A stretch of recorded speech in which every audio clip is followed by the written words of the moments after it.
Hello बच्चों, आज हम क्वाड्रेटिक इक्वेशन और उनके रूट्स के बारे में पढ़ने वाले हैं। 10th क्लास का एक इम्पोर्टेंट चैप्टर है ये। A X square plus B X plus C equal to 0 quadratic equation का स्टैंडर्ड फॉर्म होता है। यहाँ पे ये ध्यान रखना होता है कि ये जो a है वो 0 नहीं हो सकता, क्योंकि अगर ये a 0 हो जाए यानी कि एक्स स्क्वायर का कोफिशिएंट 0 हो जाए तो ये क्वाड्रेटिक इक्वेशन नहीं रहेगी, ये लीनियर इक्वेशन बन जाएगी, B X plus C type की हो जाएगी। अब मान लेते हैं कि इस इक्वेशन के टू रूट्स हैं अल्फा और बीटा। अब इन अल्फा और बीटा को निकालने के लिए अलग अलग मेथड हैं, जैसे एक है मिड टर्म स्प्लिटिंग मेथड और एक है completing the square method. Completing the square method की हेल्प से एक फॉर्मूला डिराइव किया जाता है जिसे क्वाड्रेटिक फॉर्मूला या श्रीधराचार्य मेथड बोला जाता है। तो ये क्वाड्रेटिक फॉर्मूला वहां से बनकर आता है जिसमें बिना किसी मिड टर्म स्प्लिटिंग के डायरेक्ट अल्फा और बीटा की वैल्यू निकाल लेते हैं। फॉर्मूला इस तरीके से जाता है x is equal to minus B plus minus root over B square minus 4ac upon 2a। ठीक है, अब ये प्लस माइनस यहाँ पे क्या दिखा रहा है? प्लस माइनस ये दिखा रहा है कि एक बार प्लस लेने पर एक रूट आएगा और एक बार माइनस लेने पर दूसरा रूट आएगा। तो प्लस लेने वाले को हम अल्फा मान लेते हैं और माइनस वाले को हम बीटा मान लेते हैं। तो टू रूट्स हमारे पास हो गए, minus B plus root over B square minus 4ac upon 2a और minus b minus root over B square minus 4ac upon 2a। ठीक है, तो दो रूट्स होते हैं। अब जरूरी नहीं है आप इसे अल्फा माने से आप बीटा भी मान सकते हो और इसे अल्फा भी मान सकते हैं, पर नॉर्मल कन्वेंशन मैंने ले लिया कि प्लस वाला लेने पर अल्फा हो गया, माइनस वाला लेने पर बीटा हो गया। ओके, यहां तक क्लियर हुआ आपको? तो दो रूट जो हैं वो ये हो गए। अब इन रूट्स के नेचर के बारे में अगर हमें पता लगाना है तो हम इस discriminate B square minus 4ac की हेल्प लेते हैं। बी स्क्वायर माइनस 4ac की वैल्यू कैसी है, इसके आधार पर हम अल्फा और बीटा के बारे में कुछ जानकारी जुटा सकते हैं। पहली चीज, बी स्क्वायर माइनस 4ac हो सकता है पॉजिटिव हो।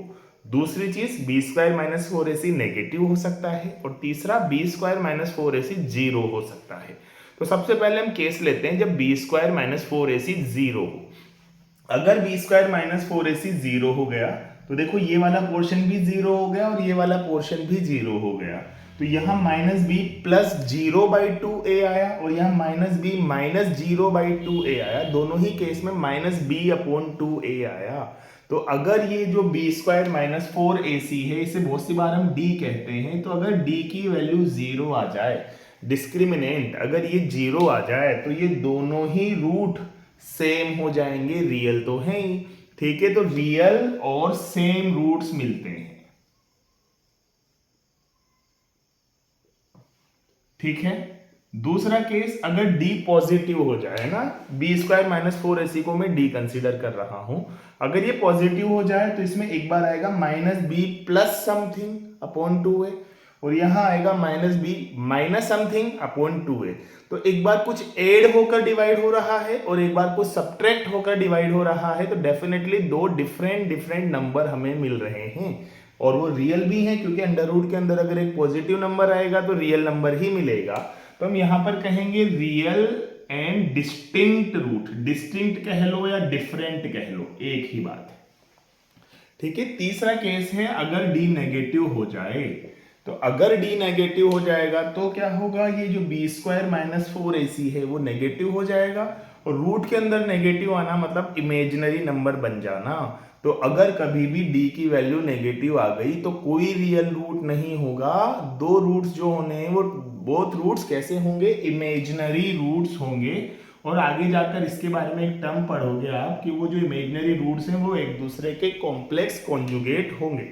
ठीक है, तो ये जो क्वाड्रेटिक इक्वेशन है इसके टू रूट्स होते हैं। दोनों रूट्स के बीच में किस तरह का रिलेशन होता है, उनका नेचर क्या होता है, उसको डिसाइड करने के लिए डिस्क्रिमिनेंट का यूज किया जाता है, जिसकी वैल्यू होती है बी स्क्वायर माइनस 4ac। अब देखो, इससे हम एक और इंफॉर्मेशन जुटाते हैं। Alpha plus beta is equal to minus B by A और alpha into beta is equal to C by A. ये आपने ऑलरेडी पढ़ा हुआ है ना, चैप्टर नंबर 2 जब आप क्वाड्रेटिक पॉलिनोमियल पढ़ते थे तो वहां पर एक चीज पढ़ते थे कि ये जो कोएफिशिएंट है उनका रूट्स के साथ कुछ रिलेशन होता है। Addition of root is equal to minus B by A and multiplication of root is equal to C by A. इस वाली चीज को भी इनकी हेल्प से प्रूफ किया जा सकता है अगर हम चाहें तो देखो, अगर हम इन दोनों को ऐड करते हैं, अल्फा प्लस बीटा करते हैं, तो दोनों ऐड करते वक्त 2a तो कॉमन आएगा।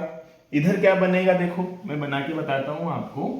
इस बी स्क्वायर माइनस 4ac को मैं थोड़ी देर के लिए d मान लेता हूं, तो ये ऊपर वाला तो है minus B plus root D upon 2a alpha, और बीटा क्या है minus b minus root D upon 2a, right.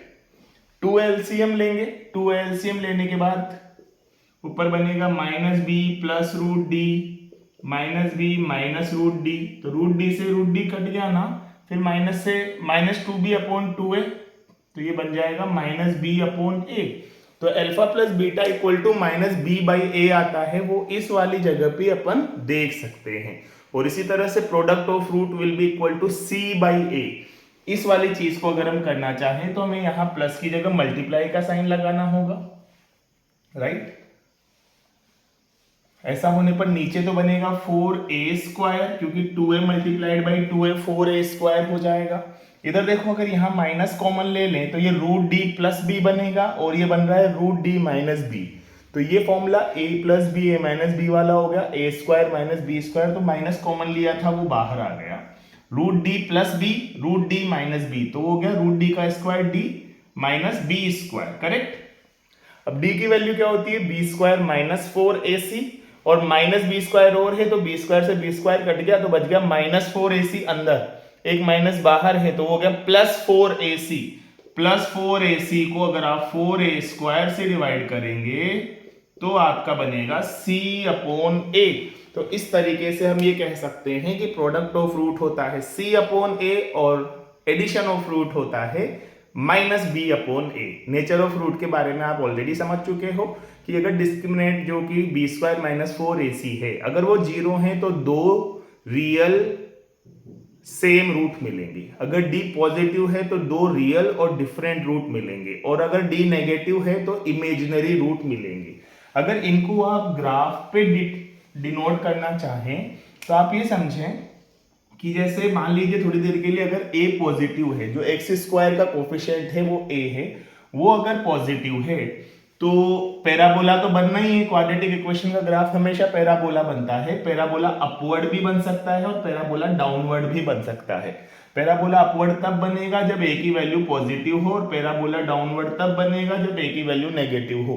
a की वैल्यू जीरो तो हो ही नहीं सकती, क्योंकि अगर a की वैल्यू जीरो हो गई तो फिर ये तो क्वाड्रेटिक इक्वेशन ही नहीं रहेगी, लीनियर इक्वेशन बन जाएगी। अब मान लेते हैं a की वैल्यू पॉजिटिव है, तो इसके तीन केसेस बन सकते हैं। एक ये कि जो पैराबोला है वो इसको टच करते हुए निकले, एक इसे दो जगह कट करते हुए निकले, और एक हो सकता है कि हवा में जाए, कहीं भी एक्स एक्सिस को टच भी ना करे और कट भी ना करे। तो इसमें हम ये कहेंगे क्योंकि एक्स एक्सिस को कहीं भी कट नहीं कर रहा है तो इसका कोई रियल रूट नहीं है। लेकिन रूट्स तो है ना, रियल नहीं है पर रूट्स तो है ना, तो इसके दो रूट्स हैं, दोनों इमेजिनरी रूट्स हैं, ठीक है। अब यहाँ इसको आप देखें तो आपको लगेगा कि यार ये तो एक ही जगह कट कर रहा है, तो इसका एक ही सॉल्यूशन होना है। तो सॉल्यूशन तो एक होगा, मतलब डिफरेंट सॉल्यूशन एक होगा, नंबर ऑफ रूट्स 2 होंगे, दोनों सेम होंगे, है ना। तो क्वाड्रेटिक इक्वेशन के हमेशा 2 रूट्स होते हैं। वो कितने डिफरेंट रूट्स हैं वो इस बात को दिखाएगा कि वो कितनी डिफरेंट जगह कट कर रहा है। जैसे यहाँ दो डिफरेंट जगह पे कट कर रहा है तो दोनों डिफरेंट रूट्स होंगे। एक जगह पे टच करके निकल रहा है तब भी रूट तो 2 होंगे लेकिन वो सेम होंगे।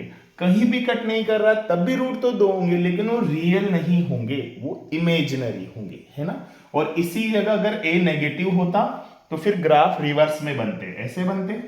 जैसे ये दो रूट्स a नेगेटिव के लिए, ये दो डिफरेंट रूट, 2 डिफरेंट रूट्स आ गए। इसमें अगर टच करके निकल रहा होता तो 2 सेम रूट्स आ जाते, और अगर हवा में जा रहा होता, ना कट कर रहा होता ना टच कर रहा होता ऐसे, तो फिर आ जाते 2 इमेजिनरी रूट्स। ओके, होपफुली ये इंफॉर्मेशन आपके लिए हेल्पफुल होगी। Thank you.